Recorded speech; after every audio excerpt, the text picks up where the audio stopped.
Asimov called the people Lunarians, the people who will live on the moon. This is the building of a buried moon town, and it will not look like the great sci-fi glass domes. Welcome!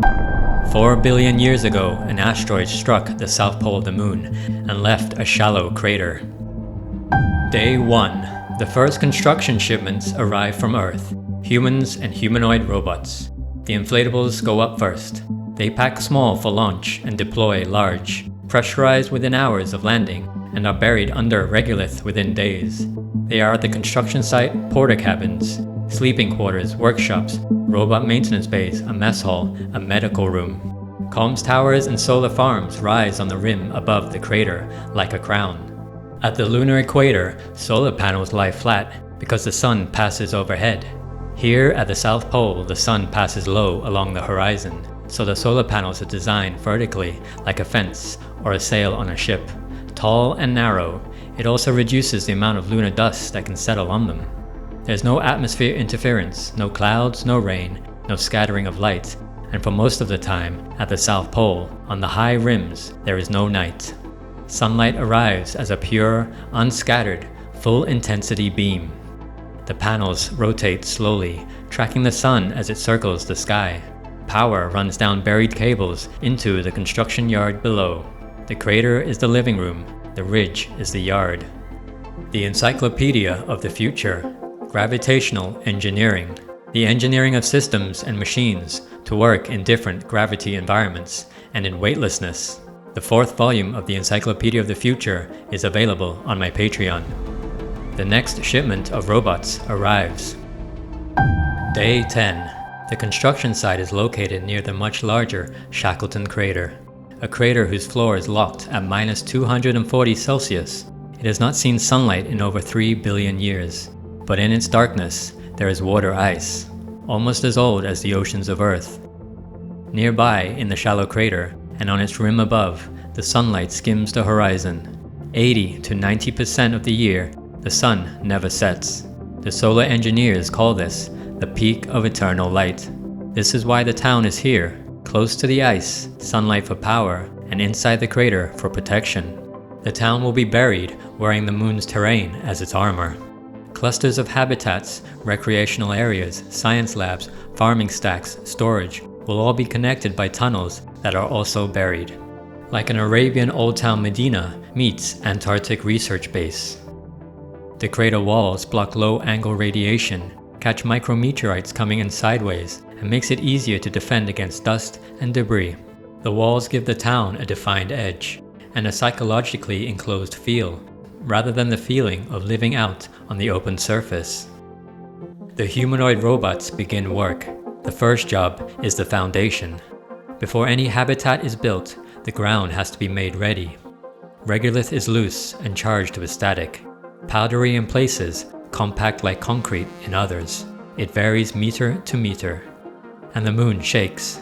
Moonquakes are long, sometimes lasting hours, driven by tidal flexing. Then there are thermal expansion quakes when the terminator line crosses the surface.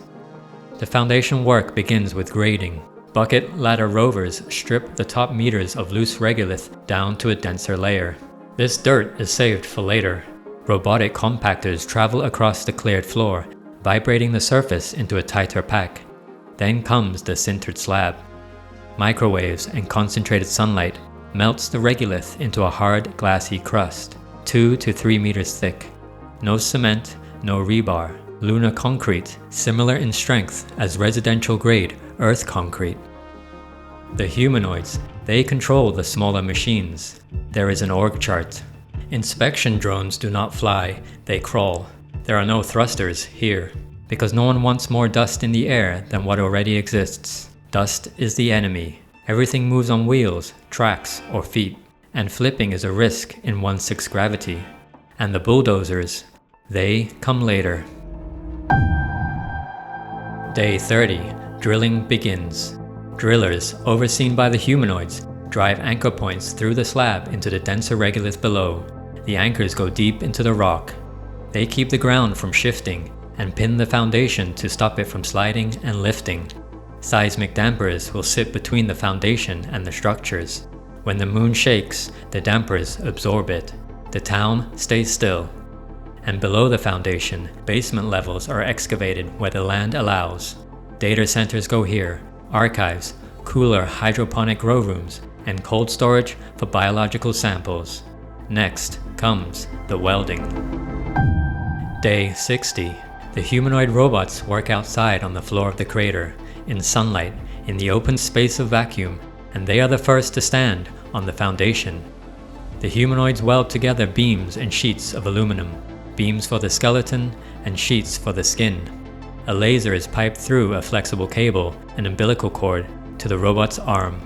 The humanoids climb up and over onto the habitat hulls, welding the pieces together.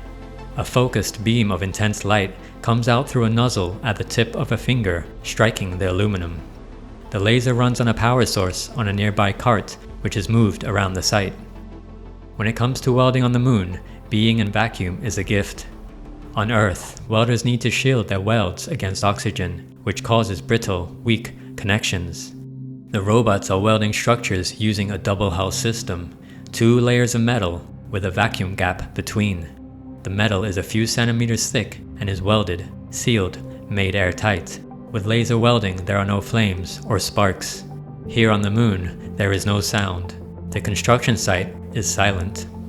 When the welded seams are finished, the humanoids and their spider climbers walk the lengths with an ultrasonic and X-ray scanner, pressing against the metal, sending data to the humans. Screens within the command center show the inside of the weld in cross-sections, detecting any voids, cracks, or incomplete fusion, anything the eye cannot see. Inside a pressurized hangar nearby, humans work in shirts, assembling smaller subcomponents and precision parts, seals, fittings, and anything that cannot tolerate dust. The humans also apply special coatings to prevent cold welding to moving parts, airlock hinges, bolts, docking stations, as metal surfaces fuse together in vacuum. Finished modules are rolled out through an airlock to be welded into place by the humanoids. Sometimes the humans are called to do one-off joints in tight spaces and repairs where judgment and improvisation are needed. Day 120. The lunar forges are in full swing. Construction is ramping up. Not far from the crater worksite, robots and humans work at the large and busy construction factory. It sits up on the lunar highlands, a connecting ridge next to the Shackleton crater. Here, they can see the Earth rise into the sky and fall back down into the horizon. Bricks are made with the dirt from under them, heated until it fuses, sintered, turned into lunar terracotta, a light gray to off-white ceramic, and 3D printed into bricks and walls, used for building paths, roads, landing pads, interiors, and radiation shielding. Oxygen, silicon, calcium, magnesium are also extracted from the regolith. The silicon becomes glass, and the oxygen goes into the air supply. Every breath taken began as rock. Aluminum is also mined here, extracted straight from the dirt. But iron and titanium, that comes from somewhere else. Far away at the equator, a small robotic outpost is also busy mining the regolith. They extract iron and titanium and turn it into raw ingots. These are shipped in a low-flying hopper to the South Pole. The iron and titanium lands at the construction factory and used at the steelworks, made into anchor bolts, seismic dampers, airlock mechanisms, and docking rings. The town builds itself out of the ground it sits on. Day 180. The layout of the town is beginning to take shape. Habitats, sleeping quarters, labs, hydroponics, and industry, arranged in clusters and connected by metal tunnels. They are now exposed, but will soon be buried.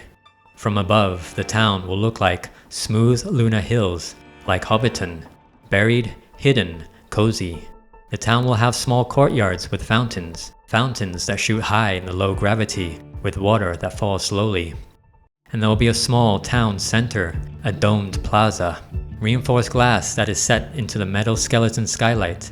These panels auto-tint, the way an astronaut's visor darkens against the sun. Solar flares trigger the dark mode automatically. It also darkens slowly when the daily night cycle within the town begins. This is where people gather to see the only view outside. The humanoids complete the welding of the structures and begin pressure testing. Sensors watch for any loss of pressure. The buildings are then filled with the stone rock oxygen. Then comes the ceremonial burial, marking a new beginning. Day 210. The autonomous bulldozers come online. Their tracks dig deep into the regolith. They push the dirt, burying the structures and tunnels under 3 meters, protecting the life that will live within, protecting against cosmic radiation, solar radiation, and flares. The regolith absorbs micrometeorites, dampens the temperature swings, and it hides the city. Inside the breathable town, standing in the dome plaza, you cannot see the rockets land, but you feel them only slightly through the floor. They land away outside the crater. And around the rim of the shallow crater, surrounding the solar panels, rover garages, internal roads, and the town itself, there is an electrostatic dust shield. Electrodes create a fence of electric fields that push away the charged lunar dust. Dust that is razor sharp and can cut lungs, eat seals, and scratches solar panels. Surface workers return to the town in unpressurized buggies, riding down a hardened slope into the crater town, to an airlock. It is a 3-stage corridor. The first stage is the dust chamber.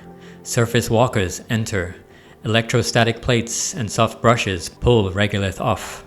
The chamber pulses with high-frequency vibrations to shake loose any leftover dust. It falls through a graded floor into a collection bin. The second stage is the pressure lock. Air flows in over 2 minutes. Suits register the pressure on their wrist displays. Then the inner door opens. The third stage is the suit room, where the surface walkers take off their hard shells and put them onto powered racks that take the suits away for service. Surface walkers walk into the town in soft clothes. The town has its own time, 24-hour cycles lit by the corridor LEDs, regardless of where the sun is in the lunar sky. The surface workers walk to the residential clusters, through the recreational areas. They are no longer breathing the metallic soot air, but the earthy smell of the potted plants and high humidity. Screens play live feeds from Earth, a reef in the Pacific, a jungle in Borneo, a street in Lisbon at evening. The surface workers greet scientists also returning home from the in-town labs, along with agricultural robot farm handlers and cryolab specialists who have been working in the basement levels. Meanwhile, the medical teams swap shifts. Though tired from a day of surface work, their bodies feel light in the low gravity. Work continues. The town is designed to grow, outward into the crater bowl, and further into the crater wall, down into the regolith beneath, under the foundations, and upward, multi-levels, with buried terraces along the inner crater slope, plazas stacked above plazas. An Italian village made of moonstone, low and earth-toned, shaped by the local terrain. And one day, tunnels will connect to other craters. Out on the surface, the old inflatables remain, patched and reinforced, like an earth shed with a roof that keeps getting replaced. They are used as storage and equipment garages and temporary surface research stations. The moon is a mirror for those on Earth. What is built here will be built again, on Mars, on the moons of Jupiter, and in asteroid stations not yet imagined. I just launched a Substack, J.Barry Between Worlds. The first piece is Dreaming in Space, what astronauts dream about in the weightless 6-month journey to Mars, and why the first nights are the strangest.